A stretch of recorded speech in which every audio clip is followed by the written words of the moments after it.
Hello besties, నిన్న Friday రోజు డిన్నర్లో ఏం కుక్ చేశాను అనేది చూపిస్తున్నాను. సో టిఫిన్ చేద్దామని ఫిక్స్ అయ్యాము. సో కొబ్బరి పల్లి చట్నీ చేశాను, అలాగే ఉప్మా చేశానమాట. 3 నూకలు కలిపి ఉప్మా చేశాను. జవ్వ రవ్వ, బన్సీ రవ్వ అండ్ వర్నూక 3 కలిపి ఉప్మా చేశాను. ఏంటంటే రోజు చపాతీ కానీ ఏదో ఒకటి, రైస్ కానీ చపాతీ కానీ ఏదో ఒకటి ప్రిఫర్ చేస్తాము. సో అందుకే ఈరోజు ఉప్మా చేయాలనిపించింది. ఉప్మాలోకి చట్నీ లేకపోతే మనకు అస్సలు పని.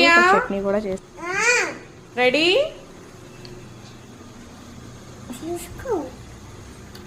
వావ్, ఉప్మా నూక కన్నా వెజిటేబుల్స్ ఎక్కువ ఉన్నాయి.